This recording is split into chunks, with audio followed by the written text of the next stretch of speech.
My daughter-in-law accidentally sent me my son's diary. What I found totally shocked me. Power of attorney? I'd never signed any power of attorney. I was 73, not 93. My mind was sharp as ever. Ask any of my old nursing friends. I could still remember patient charts from 20 years ago. Have you ever felt completely safe with someone, only to discover they were your biggest threat? Hi viewers, kindly tell us where you're watching from and what time it is. Warm welcome to the family, enjoy the story. If you've ever trusted someone so completely that betrayal felt impossible, this story will shake you to your core. Linda Henderson thought she knew her son. She thought she knew her family. She was wrong on both counts. What started as an innocent email attachment became a mother's worst nightmare, discovering that her own blood had been plotting to erase her from her own life. Have you ever felt completely safe with someone, only to discover they were your biggest threat?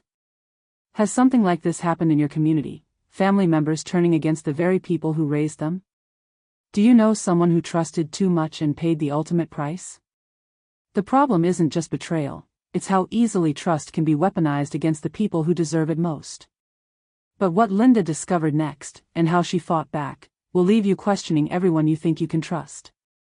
Follow along as we reveal a story that's been buried in legal documents and family secrets for too long. The attachment took forever to load.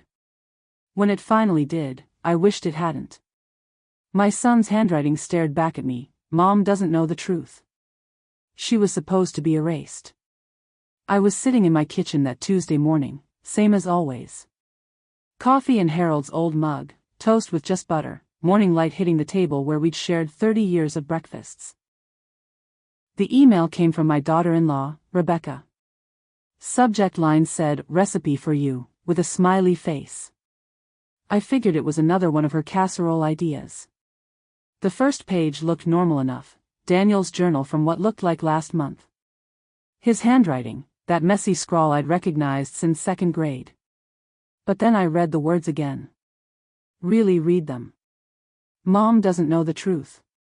She was supposed to be erased. My hand started shaking. The coffee went cold. I read it 3 more times, hoping the words would change, but they stayed right there in black ink. The next line made my stomach drop. Rebecca says the house papers are almost ready. The attorney in Cleveland knows how to make it look clean. Cleveland? What attorney? I'd never heard Daniel mention anyone in Cleveland. He lived in Cincinnati, worked at a car dealership, called me every Sunday like clockwork. Sweet Daniel who brought me flowers on my birthday and worried about me living alone. I scrolled down. More entries. Each one worse than the last. Fixed the signature issue today. Mom's too trusting to check the details. Rebecca found the bank statements. She's right, Mom won't miss what she doesn't know is gone. The power of attorney paperwork should be ready by Friday. Once that's done, we can start moving things. Power of attorney?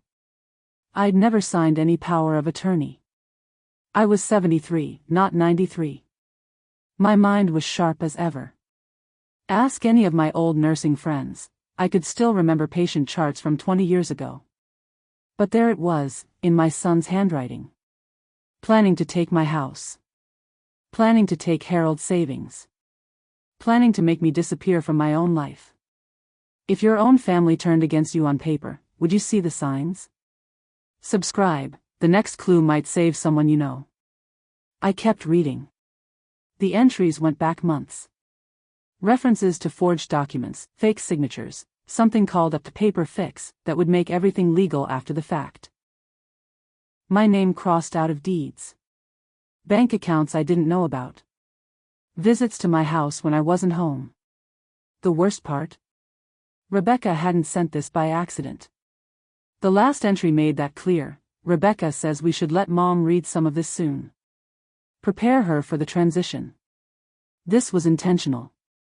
They wanted me to know. They wanted me scared. 3 more pages downloaded. Each one worse than the last. Screenshot that diary line, you'll understand why by chapter 5. I walked through my own house like a stranger. Every corner held a memory they wanted to steal. After reading those diary pages, I couldn't sit still. I walked from room to room, seeing everything differently. The house Harold and I bought in 1975. The place where we raised Daniel. The kitchen where I taught him to make pancakes. The living room where he opened Christmas presents for 18 years.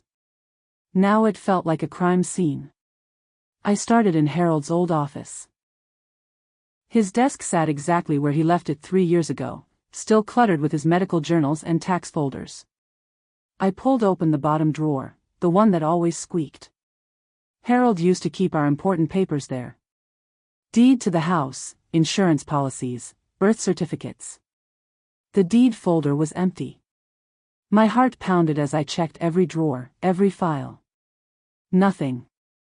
The property deed that Harold always kept in that exact spot was gone. Someone had been here.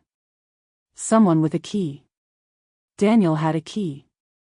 I'd given it to him after Harold died, just in case of emergencies. For peace of mind, Mom, he'd said. So you know someone can get to you if needed. I never thought he'd use it against me. The living room felt different too. Little things out of place. Harold's favorite chair moved 3 inches to the left. The end table where I kept bank statements positioned differently. The mail stack on the counter, reorganized in a way I never would have done. They'd been coming here. Going through my things. Taking what they needed. I walked upstairs to my bedroom, where Harold and I had slept for 28 years. Our wedding photo on the nightstand, still there, but tilted slightly. The jewelry box Harold gave me for our anniversary, still locked, but the key wasn't where I always kept it. In the bathroom medicine cabinet, behind Harold's old aftershave bottles, I found something that shouldn't have been there. A manila envelope, thin but heavy. My name written on it in Harold's careful handwriting, Linda, just in case. Harold had hidden something. Something he wanted me to find if I ever needed it. But before I could open it, the phone rang. Daniel's number on the caller ID. My hands trembled as I answered. Hello, honey. Hi, Mom. Rebecca and I were thinking about stopping by this weekend. We have some paperwork we need you to look at. Paperwork. There was that word again. What kind of paperwork? Oh, just some stuff about Dad's old accounts. Legal things. Rebecca found some issues that need fixing. Ever felt like a stranger in your own home? That's where this gets personal. The property deed wasn't where Harold always kept it. Someone had been here. The clerk's expression changed when I mentioned my address. Ma'am, according to our records, you're not listed as primary owner. I drove to the Franklin County Records office the next morning. 45 years of living in Columbus, and I'd never set foot in that building. Gray concrete, fluorescent lights, the smell of old files and fresh copy machine toner. The kind of place where important things happen quietly. The clerk was young, maybe Daniel's age, with tired eyes and coffee-stained fingers. I handed her my address written on a slip of paper, trying to keep my voice steady. I need to see the property records for this address, please. She typed something into her computer. Waited. Frowned. Typed again. Are you the owner? Yes. My husband and I bought it in 1975. He passed away 3 years ago. More typing.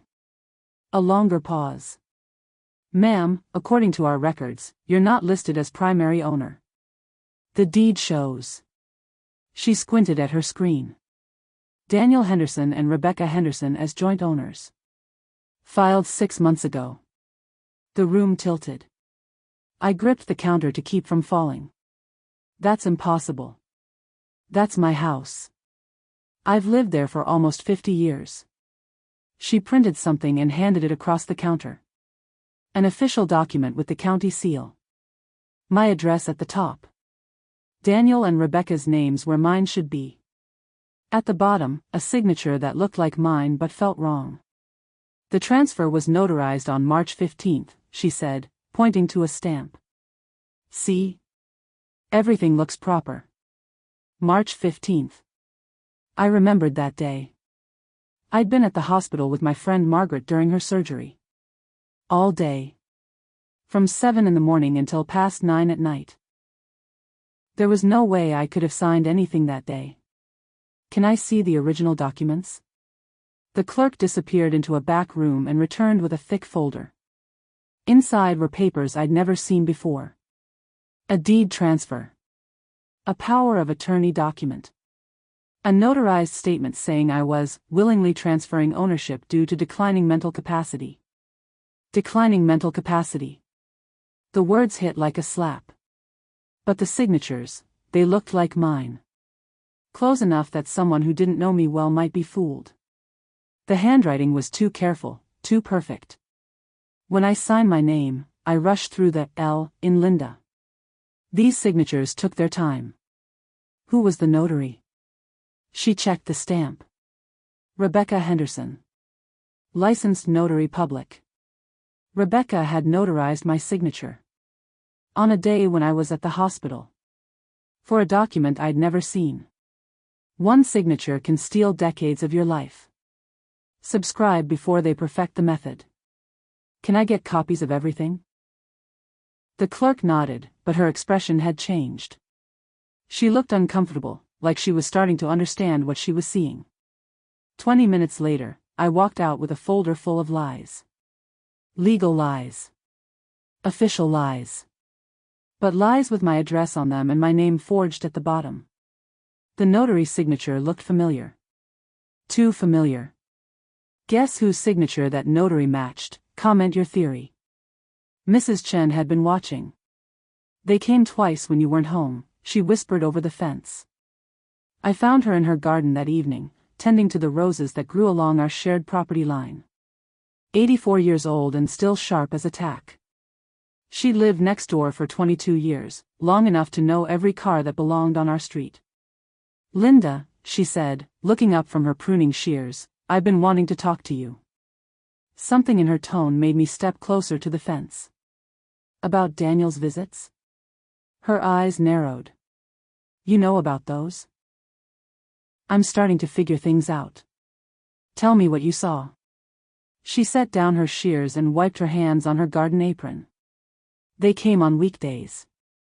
Always when you were at your book club or grocery shopping. A black sedan, not Daniel's usual car. Daniel looked nervous.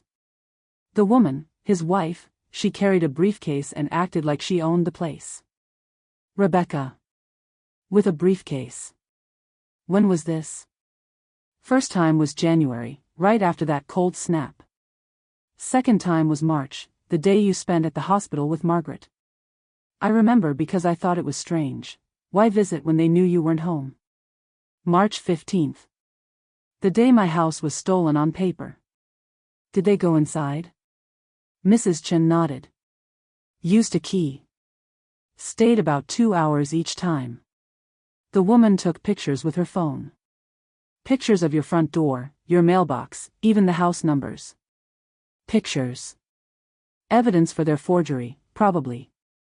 Proof they had access to the property. Linda, I have something for you. She disappeared into her house and returned with a manila envelope. I photographed everything. License plates, faces, times they arrived and left. Something felt wrong about those visits. My hands shook as I opened the envelope. Clear photos of Daniel and Rebecca entering my house. Timestamps showing they stayed for hours. Rebecca photographing my property like she was documenting an investment. The license plate photos were perfect. Clear enough to trace. Why didn't you say anything sooner? Mrs. Chen looked embarrassed. I thought maybe you knew. Maybe you'd ask them to handle some business while you were out. But after seeing how upset you've been lately. I've been upset? You've seemed worried. Distracted. Checking your mail twice a day. Looking over your shoulder when you walk to your car. I hadn't realized I was being so obvious. Would you trust a neighbor's word over your own child's? The photos decide everything. She handed me a manila envelope. I photographed everything. The attorney's office smelled like expensive leather and cheap lies. His smile never reached his eyes when I mentioned Daniel's name. I drove to Cleveland the next morning with Mrs. Chen's photos and the county records in a folder beside me. The address from Daniel's diary led me to a glass tower downtown, the kind of building that screams money and power. 42nd floor. Corner office with a view of Lake Erie. The receptionist was polished and cold. "Do you have an appointment with Mr. Brennan?" "No, but I need legal advice about property transfer." "I can pay." She looked me up and down, gray-haired grandmother in a department store dress, and her expression softened into pity. "Let me see if he has a few minutes." Mr. Brennan was younger than I expected, maybe 45, with a suit that probably cost more than my monthly grocery budget. His handshake was firm, but his eyes kept checking his watch. "How can I help you today, Mrs. Henderson?" "Linda Henderson." I watched his face carefully when I said the name. Nothing. Not a flicker of recognition. "I'm confused about some property documents," I said, playing the helpless old lady card. "My son says I signed papers, but I don't remember." Now his expression changed. Interest mixed with something else. Calculation. "Property transfers can be confusing," he said, leaning back in his leather chair. "Especially for seniors. Memory issues are more common than people think." Memory issues. There was that phrase again. "My son Daniel lives in Cincinnati." "He said you helped with the paperwork?" Still nothing in his face. Either he was a better liar than I thought, or Daniel had used a different name. "I handle many property cases." "Can you be more specific about the nature of the transfer?" I pulled out the county documents and spread them on his desk. "This is my house. I've lived there since 1975. But these papers say my son owns it now." He picked up the documents and studied them. His expression didn't change, but his fingers drummed against the desk. "The signatures look legitimate," he said. "Properly notarized." "When did you say you signed these?" "That's the problem. I don't think I did." He leaned forward, and for the first time, his smile looked real.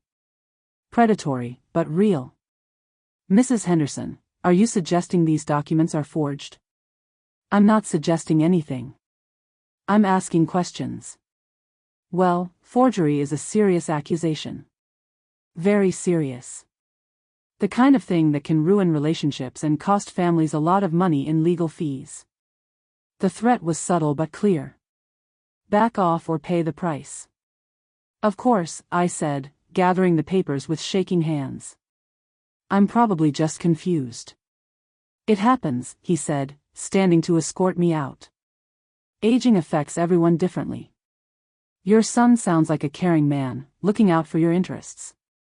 As I reached the door, my phone rang. Daniel's ringtone. "Excuse me," I said to Mr. Brennan, then answered the phone. "Mom? Where are you?" "Rebecca says she tried calling." Mr. Brennan's face went pale. His hand froze on the door handle. "They count on you staying quiet. Subscribe, silence only helps the predators." "I'm just running errands, honey," I said, watching the attorney's face. "I'll call you back." As I left, I heard him call Daniel. "We have a problem. Rate Linda's acting skills, grandmother or detective? Comment below." The bank manager's face went pale. "Mrs. Henderson, someone's been accessing your accounts with power of attorney documents we never verified." I drove straight from Cleveland to First National Bank, where Harold and I had banked for 30 years. Sarah Martinez had been our manager for the last decade, handling our mortgage payments and Harold's pension deposits. She knew us. Really knew us. "Linda." She stood up when she saw me walk into her office. "How are you holding up?" "I need to ask you something, and I need you to be completely honest." Her smile faded. "Of course. What's wrong?"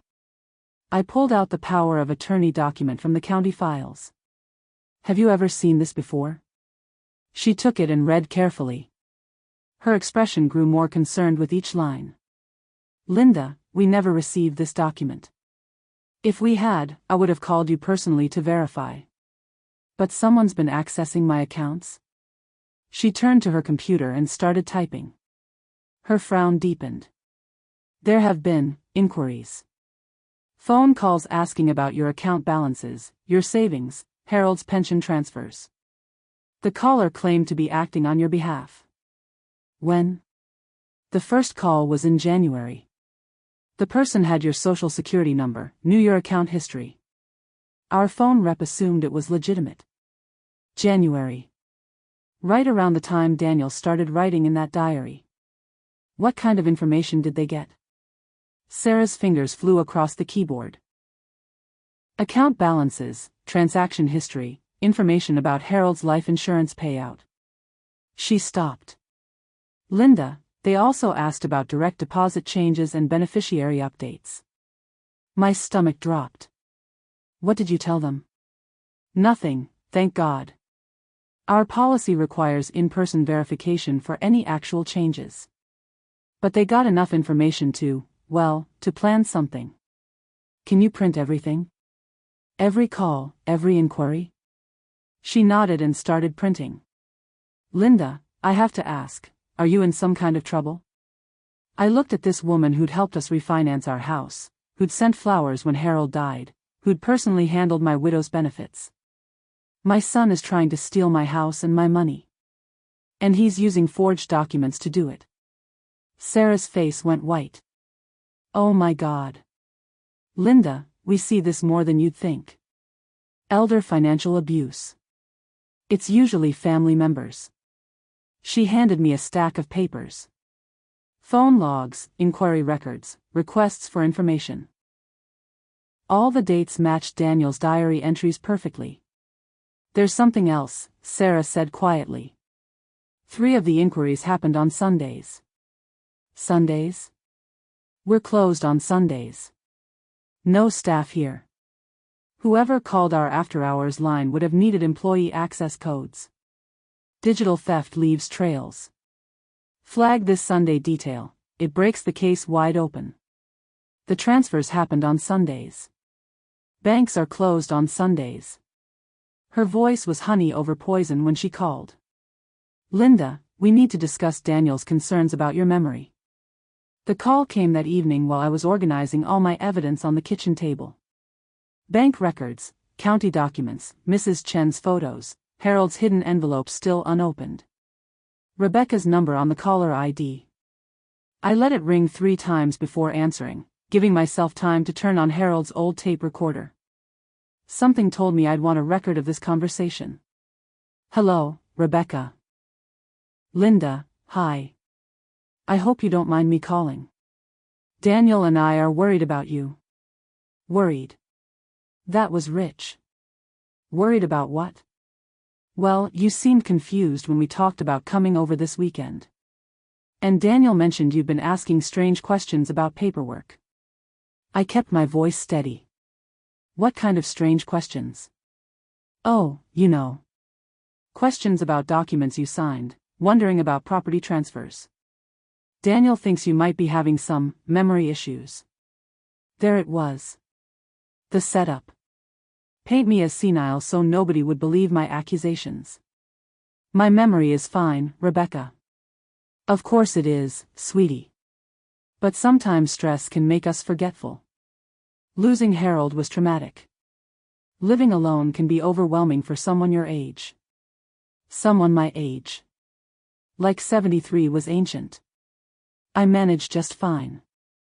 I'm sure you do. But Daniel found some concerning things when he checked on you last week. Bills unpaid, important papers missing, that sort of thing. Bills unpaid? My bills were always paid early. Harold taught me that. What bills? The property tax notice, 4-1. And there were some bank statements scattered around that should be filed properly. Bank statements they'd been looking for during their secret visits. Property tax notices they'd probably hidden from me. Rebecca, can I ask you something? Of course. Why did you send me those diary pages? Silence. Long enough that I thought she might have hung up. What diary pages? Daniel's journal entries. About the house, about the attorney in Cleveland, about erasing me from my own life. More silence. Then a laugh. Cold and sharp. Linda, I think you might be more confused than we thought. I never sent you any diary pages. I have them right here. Your email address, yesterday morning. Sweetie, you're scaring me. I haven't emailed you anything. Maybe you should see a doctor. Sometimes stress can cause hallucinations. Gaslighting works because it's gradual. Subscribe to spot the patterns before they trap someone else. But I had the emails. The attachments. Screenshots of everything. Rebecca, I know what you're doing. I'm trying to help family. Daniel loves you so much, Linda. We both do. But love means protecting people from their own poor decisions. What decisions? Living alone at your age. Managing finances when you're clearly struggling. Holding on to that big house when you'd be happier in a nice assisted living community. Assisted living. There was the end game. I'm not going anywhere. Linda, we just want what's best. The paperwork Daniel mentioned? It's all about protecting your interests. Making sure you're taken care of. She knew I had the diary. Her mistake was telling me how she got it. Predict her next move. Comment your theory about the diary source. Hidden behind Harold's old medical texts was an envelope marked, "For Linda's eyes only." His handwriting, his seal, his final protection. After Rebecca's phone call, I needed Harold's wisdom more than ever. I climbed the stairs to our bedroom and pulled out the envelope I'd found behind his aftershave bottles. My hands shook as I broke the wax seal. Harold always was dramatic about important documents. Inside were 3 items: a handwritten letter, a key I didn't recognize, and photocopies of documents I thought I'd never seen before.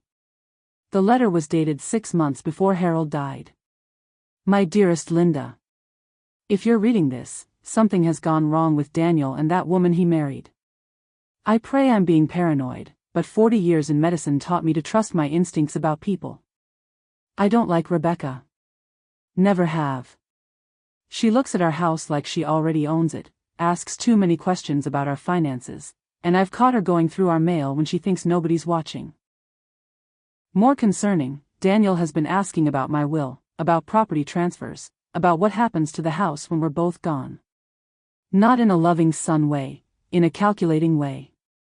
My heart ached reading Harold's careful handwriting. He'd seen what I'd missed. I've made copies of everything important. The original deed to the house, our names only, bank account information, my will, unaltered, and insurance policies. Everything is in a safety deposit box at First National. The key is in this envelope. I also hired a private investigator to run background checks on Rebecca and document any suspicious behavior. His report is in the box too.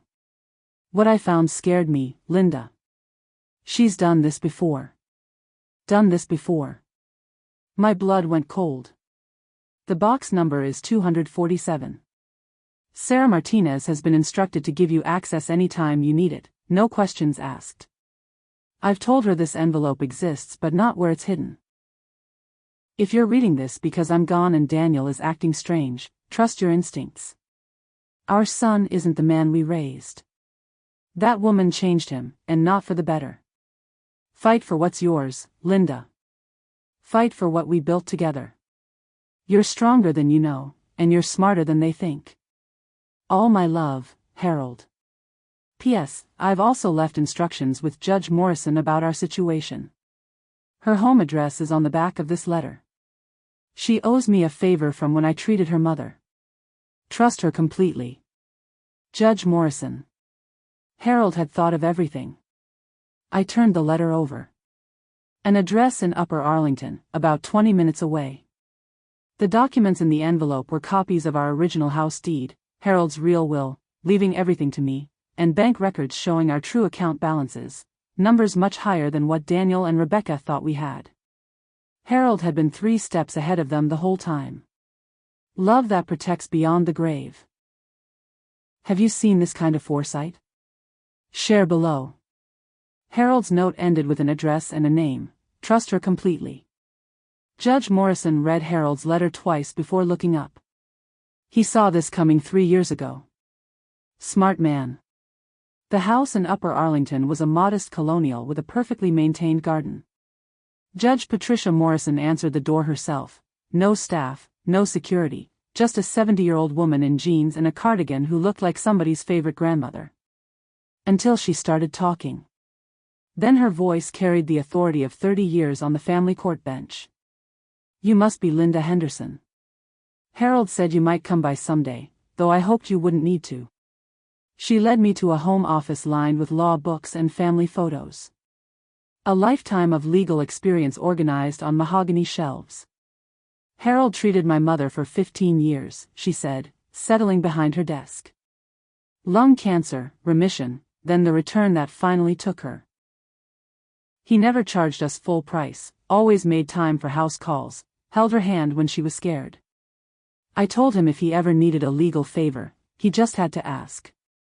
She opened a file cabinet and pulled out a thick folder marked, Henderson, Harold's request. He asked me to investigate Rebecca's background, document any suspicious activity, and be ready to help you if the worst happened. What did you find? Judge Morrison spread papers across her desk. Court documents, police reports, newspaper clippings. Rebecca and Martinez, she was born Rebecca Martinez, took her ex-husband's name when she married at 19, kept it after the divorce. Before she met Daniel, she was engaged to an elderly widower in Toledo. Gerald Hoffman, 78 years old, owned 2 rental properties and had a nice pension. She handed me a police report. 3 months into the engagement, Gerald signed over his properties to Rebecca. 1 week later, he died of what appeared to be a heart attack. My hands went cold. Appeared to be? Gerald's daughter requested an autopsy. Found traces of digoxin in his system, heart medication that can be fatal in large doses. But not enough to prove murder, especially since Gerald had a prescription for it. She pulled out another file. After Gerald died, Rebecca moved to Cincinnati. That's where she met Daniel. 6 months later, Harold called me with his concerns. What kind of concerns? Rebecca was asking about your property values, your bank accounts, Harold's medical condition. She also started encouraging Daniel to get power of attorney, just in case something happened to you both. Judge Morrison leaned forward. Linda, I've seen this pattern dozens of times in family court. It's called inheritance fraud, and it's more common than people think. The perpetrator isolates the elderly person, gains their trust or manipulates family members, then systematically gains control of assets. Can you prove any of this? She smiled for the first time. Harold was smart. He documented everything. Phone calls, visits, unusual behavior patterns. He also had me prepare legal documents that would make it very difficult for anyone to claim mental incompetence on your part.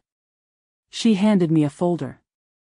Sworn statement about your mental capacity, documented by a physician and witnessed by an officer of the court.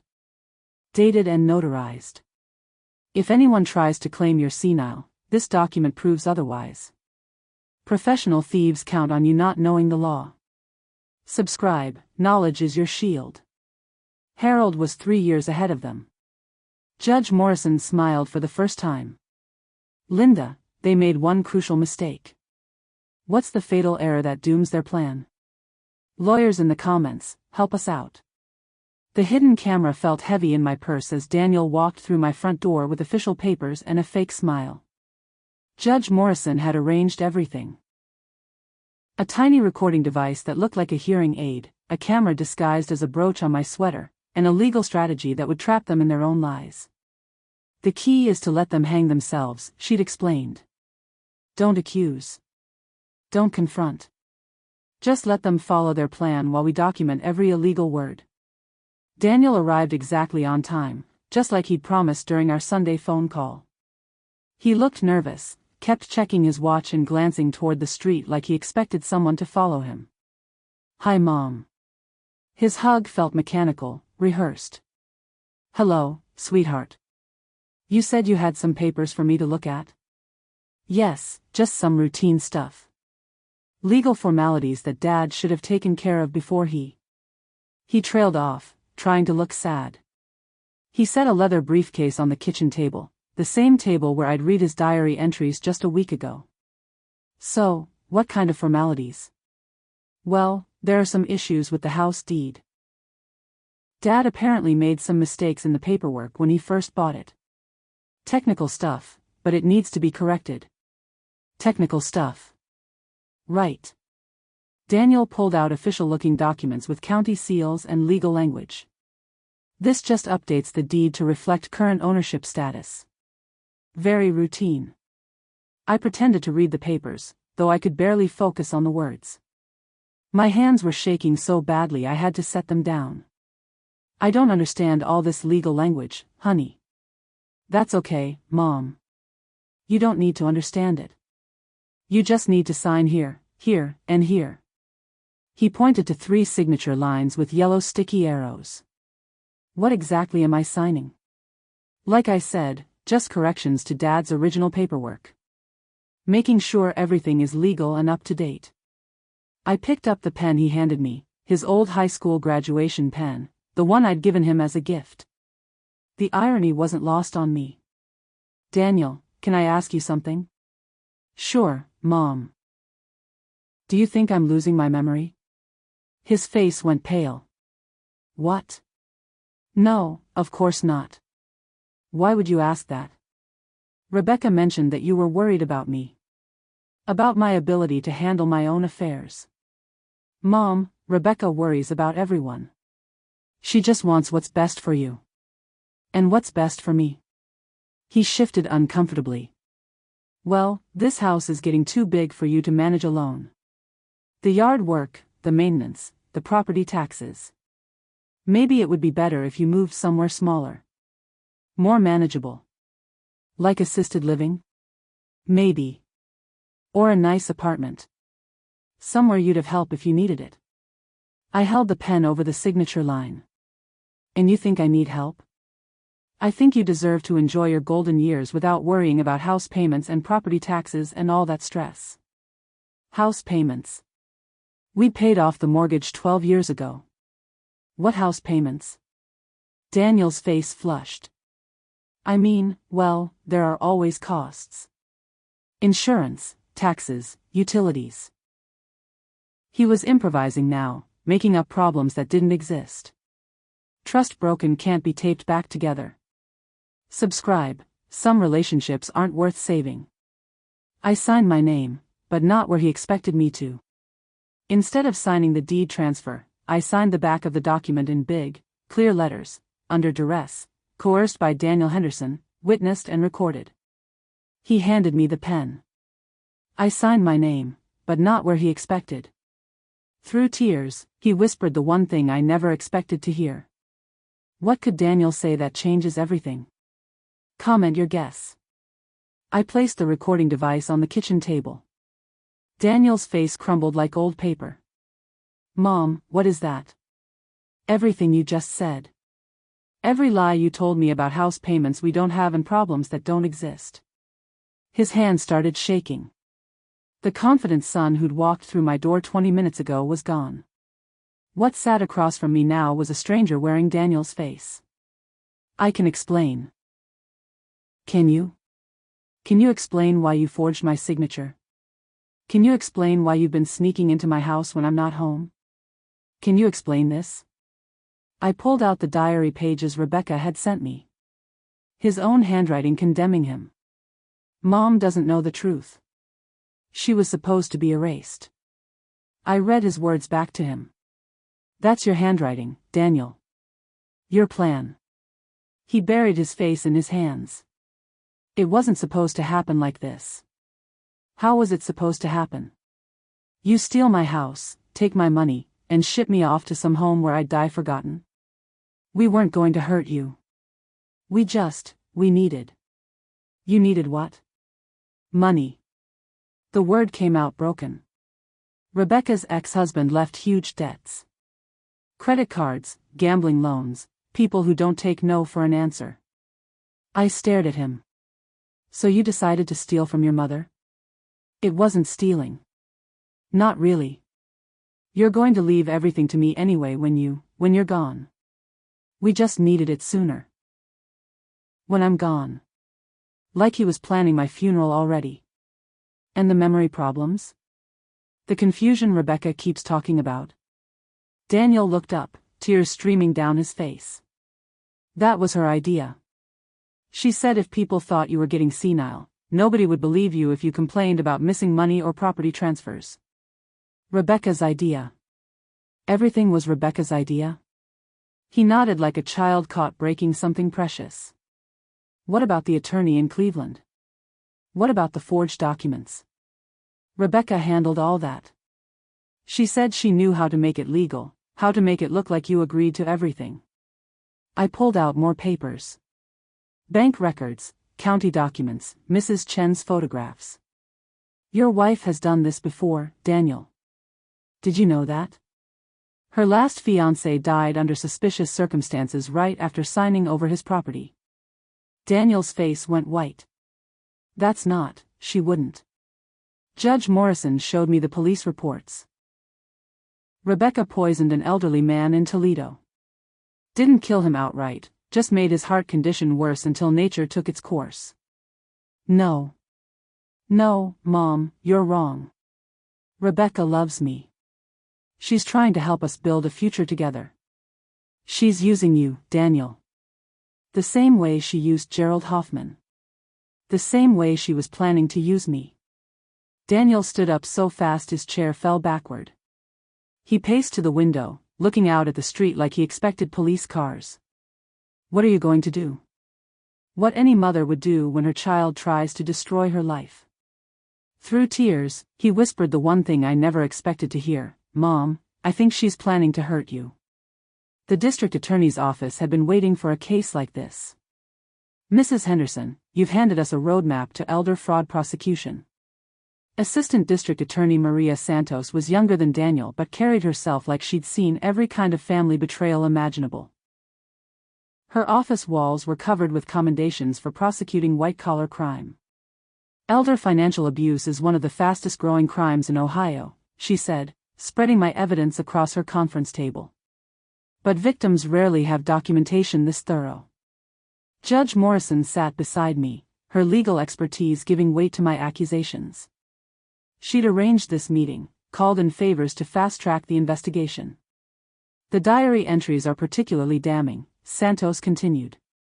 Most elder abuse cases rely on suspicious circumstances and victim testimony. But handwritten confessions? That's prosecutorial gold.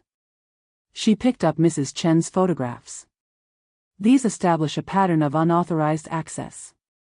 Combined with the bank records showing after-hours inquiries and the forged county documents, we have a clear case of conspiracy to commit fraud. What about Rebecca's background? I asked. We're coordinating with Toledo police to reopen the Gerald Hoffman investigation. If we can prove a pattern of behavior, it strengthens both cases significantly. Santos opened another file. Daniel's cooperation will be crucial. Based on your recording, he seems willing to admit his role if it means protection from Rebecca. Protection. My son needed protection from his own wife. What kind of charges are we talking about? For Daniel?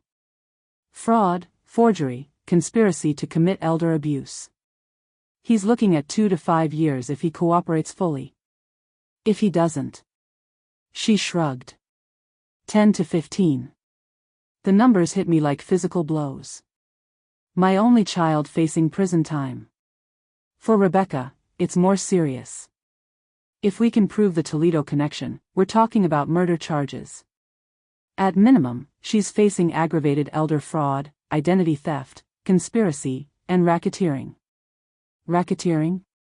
Judge Morrison leaned forward. If Rebecca has done this to multiple victims, it becomes organized criminal activity. That carries federal charges. Santos pulled out a thick folder. We've already identified 3 other potential cases in Ohio. Elderly widowers who died shortly after property transfers to young wives or fiancés. All connected to the same Cleveland attorney's office. My blood ran cold. 3 other families destroyed by the same scheme. The warrant requests are being prepared now, Santos said. We'll arrest Rebecca tomorrow morning. Daniel too, but he'll have the option to cooperate. She looked directly at me. Mrs. Henderson, I need you to understand something. This investigation is going to be difficult. Rebecca will likely claim you're mentally incompetent, that Daniel was protecting you from your own poor judgment. I have documentation proving my mental capacity. I know. But she'll fight dirty. Are you prepared for that? I thought about Harold's letter, about his faith in my strength. About the other families who needed justice. I've been fighting dirty since this started. The difference is, now I have the law on my side. The warrant was signed. Arrests would happen at dawn. His expensive office couldn't protect him from handcuffs. The attorney who preyed on trust learned about consequences. The news reached me through Santos's office. At 6:30 that morning, federal agents had raided Brennan and Associates. Computer servers, client files, financial records. Everything seized as evidence in what prosecutors were calling the largest elder fraud ring in Ohio history. James Brennan was arrested at his lakefront home in Westlake.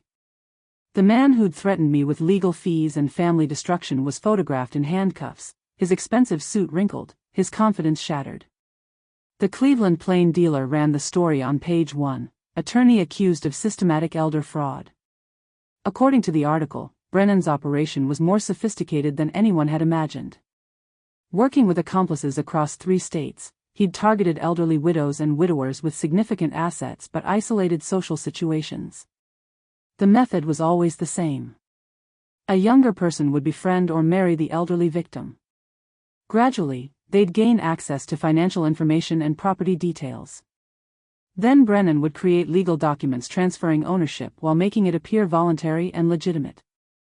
When victims died, sometimes naturally, sometimes with help, their assets passed to the conspirators. Clean, legal, and nearly impossible to trace unless someone knew exactly what to look for. Santos called me that afternoon with updates. Brennan's computer files contained detailed profiles of over 60 potential victims. Names, addresses, asset evaluations, family relationships, health conditions. 60 people? At least. Some were completed thefts, others were still in progress. Your case broke the whole thing open. The investigation had uncovered a network spanning Cleveland, Cincinnati, Toledo, and Columbus. Rebecca wasn't just an individual criminal, she was part of an organized operation that had been targeting elderly Ohioans for over 5 years. What about Rebecca herself? Arrested this morning at Daniel's apartment in Cincinnati. She had airline tickets to Mexico and $47,000 in cash. Flight risk. She'd been planning to disappear once my house and accounts were completely emptied. The Toledo police found enough evidence to charge her with Gerald Hoffman's murder. Traces of digoxin in containers she'd thrown away, forged prescriptions, a detailed plan for inheriting his property. My hands shook as I processed the information. Rebecca had murdered before. If Daniel hadn't broken down and confessed, if I hadn't fought back, I might have been her next victim. Mrs. Henderson, I need you to know something. Your courage to investigate and document everything didn't just save your own assets. It saved dozens of other families from the same fate. Through my kitchen window, I could see Mrs. Chin tending her roses. Normal life continuing while justice worked its way through the system. 43 other families. 43 other stolen homes. Daniel sat across from me in the visitor's room, wearing orange and shame in equal measure. The Hamilton County Jail wasn't designed for comfort. Plastic chairs, fluorescent lights, the smell of industrial disinfectant and broken dreams. Guards watched from corners while families tried to maintain connections across metal tables. My son looked smaller in his jail uniform. Younger somehow, like the boy who used to climb into my lap when thunderstorms scared him. "Mom, I'm sorry." The words hung between us. 2 months since his arrest, and those were the first words he'd spoken directly to me. "I know you are. I never wanted to hurt you. I just..." Rebecca made it sound like we were protecting you. Like we were helping. By stealing my house? Daniel's shoulders sagged. "She said you were getting confused. Said you'd be happier somewhere safe, with people looking after you. Said the money would just be sitting there and used after you. After I died?" He nodded, unable to meet my eyes. "Daniel, look at me." I waited until he raised his head. "Did you really think I was losing my mind?" "Sometimes." When Rebecca pointed things out. Little things. You'd repeat stories or forget conversations. She said those were warning signs. Or maybe I repeated stories because they were important to me. Maybe I forgot conversations because they weren't worth remembering. The truth was, Rebecca had been gaslighting both of us. Making Daniel see problems that didn't exist, making me question my own judgment. The prosecutor says if I testify against Rebecca, tell them everything about the Cleveland lawyer and the forged documents, I might get 2 years instead of 10. What do you want to do? I want to make things right. But I'm scared, Mom. Rebecca knows people. Dangerous people from her gambling debts. If I testify. The fear in his voice was real. Whatever hold Rebecca had over him went deeper than love or manipulation. You're going to testify, Daniel. But what if? You're going to testify because it's right. Because other families deserve justice. Because your father raised you better than this. Tears started down his face. Do you think Dad would forgive me? I thought about Harold's letter, about his warning that our son wasn't the man we'd raised. Your father loved you enough to see this coming. He prepared evidence to protect me because he knew someday I'd need it. That tells me he never gave up hope you'd find your way back. My decision would determine his sentence. And our future. I kept Harold's chair exactly where he left it. Some things shouldn't change, especially after you've fought to keep them. 6 months after the arrests, life had found a different rhythm. Daniel was serving 18 months in minimum security, testifying in related cases across Ohio. Rebecca got life without parole for Gerald Hoffman's murder, plus 20 additional years for the fraud conspiracy. The Cleveland attorney took a plea deal, 15 years and full asset forfeiture to compensate victims. My house remained mine. My accounts were restored. The forged documents were voided by court order, replaced with originals from Harold's safety deposit box. But the real victory was quieter than courtroom drama. It started with phone calls. Families who'd read about the case in newspapers, people who recognized the warning signs in their own lives. Elderly parents whose children had suddenly developed financial concerns. Widows whose new companions showed unusual interest in property deeds.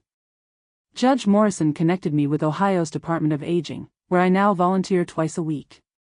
Teaching people to recognize elder financial abuse, helping them document suspicious behavior, showing them Harold's system for protecting important documents.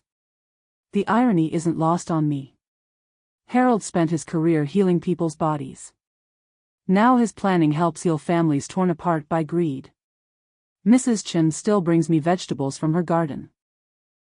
We sit on my back porch some evenings, 2 elderly women who've learned the value of paying attention to details others might miss. Any word from Daniel this week? She asked yesterday. I showed her his latest letter.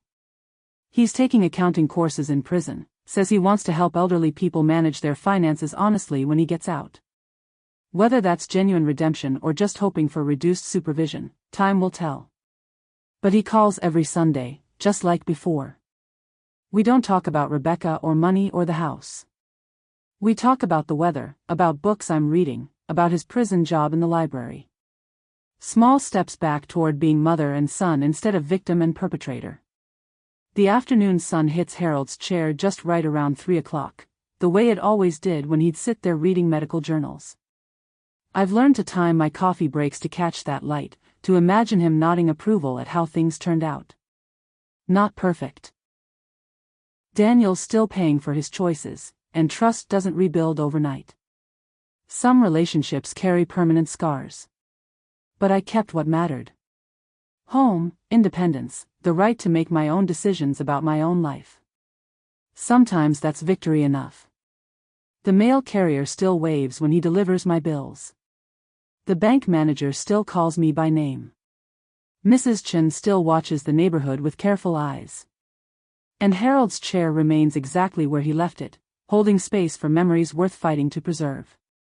Some battles are worth fighting, especially when you're fighting for home.